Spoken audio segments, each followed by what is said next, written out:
यहाँ पर उपस्थित सभी समण बंधुओं को नमन वंदनामि। संघम नमामि, संघम नमामि, संघम नमामि। ये सभी लोग बोलेंगे एक बार। संघं नमामि, संघं नमामि, संघं नमामि। मैं अपना सूक्ष्म परिचय दे दूं। मैं उन्नाव, उत्तर प्रदेश के उन्नाव जनपद का मूलतः निवासी। उन्नाव जनपद एक बहुत छोटा सा तहसील पहले हुआ करती थी पूर्वाज, वर्तमान में बीघापुर तहसील है। उसका एक छोटा सा गांव है राजापुर पिपराहा।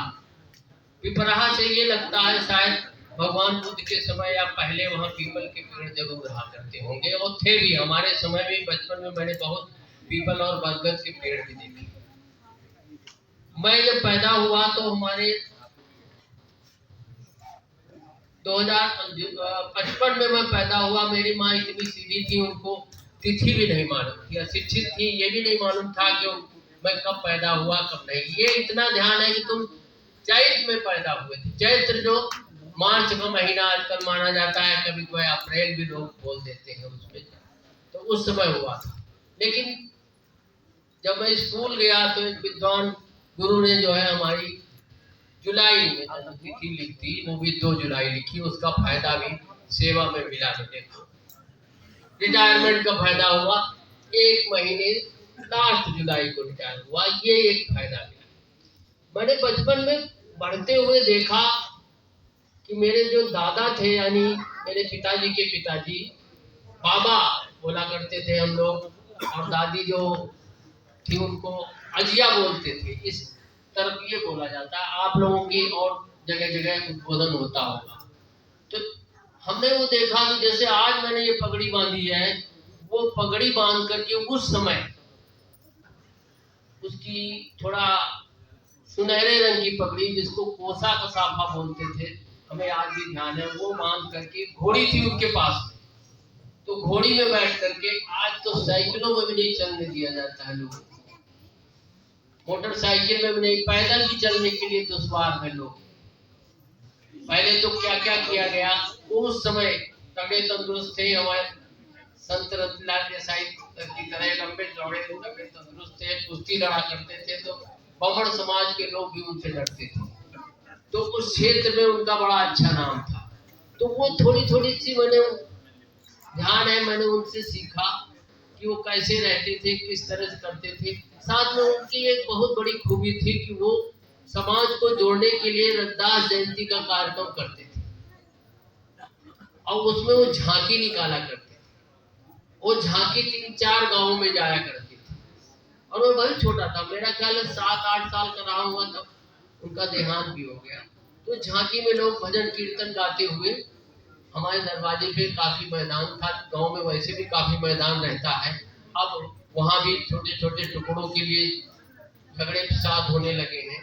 तो वहां पे बैठ करके लोग भजन कीर्तन गाते थे। उसी समय में रविदास जी के बारे में, कबीर जी के बारे में, तरह तरह के भजन सब लोगों को बताते थे। काफी जनता इकट्ठा होती थी, और पहले तो शुरुआत में उन्होंने हो सकता है संघर्ष सहा हो, क्यों ब्राह्मण बाहुल्य गांव है हमारा, वहाँ श्रवण बहुत कम है, संघर्ष जरूर सहा होगा।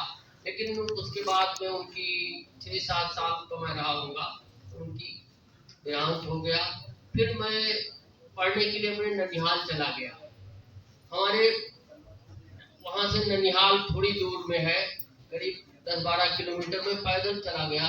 वहाँ पिताजी पहली बार लेके गए, रास्ता ध्यान आ गया, मैं पैदल चला जाता था। वहां से मैंने 6-7-8 पास किया। फिर हाई स्कूल पढ़ने के लिए 4-5 किलोमीटर पानी से, इतना पानी रहता था, उससे जाकर के मैंने हाई स्कूल किया। लगन थी कि मैंने उनको बचपन में उनकी देखी थी, तो दिमाग में कुछ कहीं पे कुछ रहा होगा।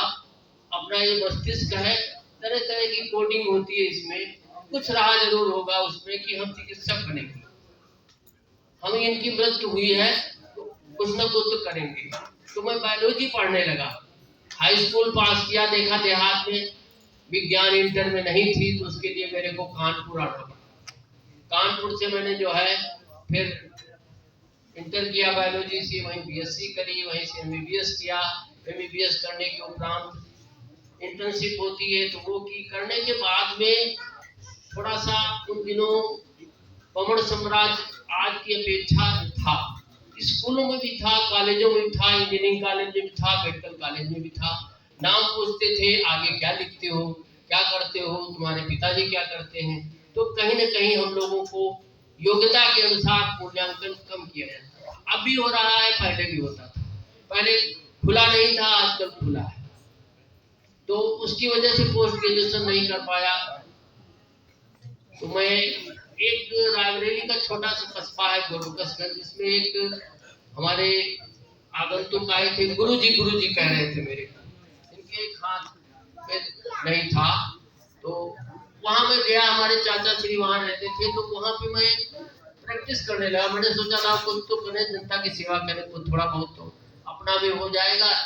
उसमें उनके घर के सामने एक छोटा सा कमरा था, उसमें तो उस बच्चे को मैंने जो है कहा कि तुम आकर के कुछ साफ सफाई कर दिया करो कमरे की, और मरीजों को विधिवत बैठाया करो। तो वहां मैंने सेवा करी, किसी से कुछ लिया नहीं। जितना की दवा लेते थे उसके उपलक्ष्य में जो करते थे, धीरे धीरे मैं सर्विस में चला गया। वहीं से मैंने थोड़ा सा और सेवा भाव आया, और एक राजनीतिक मोड़ थोड़ा सा दिमाग में, राजनीति कैसे होती है वो भी दिमाग में आ गई। ऐसे आई कि उस समय इलेक्शन हुआ ग्राम सभा का। तो उस बच्चे ने कहा हमको चौराहे पे सर जमीन थोड़ी सी दुकान के लिए लेनी है। तो हमने कहा इसका साधारण तरीका है कि तुम ग्राम सभा का इलेक्शन लड़ो और उसमें पंच वगैरह बन जाओ, प्रधान तो नहीं बन सकते हो। तो वो पंच बन गया। 5-6 बच्चे ऐसे थे, सब पंच बन गए, अनएम्प्लॉयड थे, घुमा करते थे। तो 7 ग्राम सभा में पंच थे, एक प्रधान था। तब कहने लगे क्या करें, तो हमने कहा जहां मन हो झोपड़ी रख लो, दुकान खोल लो, अपना व्यवसाय करो। तुम लोग तो वैसे भी गरीब हो, कोई व्यवसाय के नहीं। उसने चाय की दुकान खोली। चाय की दुकान खोल करके उसके भाइयों ने, आज वो 5-6 बार से प्रधान है और अपना जीवन चला रहा, परिवार का जीवन चला रहा है। और मैंने वो जगह भी उसको थोड़ा बहुत चिकित्सकीय कार्ड सीख गया। तो गांव में जैसे हेल्थ गाइड होते हैं उसी तरीके को अभी कार्य कर रहा, अपना जीवन का कर रहा। इसके बाद में मैं टीरी गढ़वाल चला गया।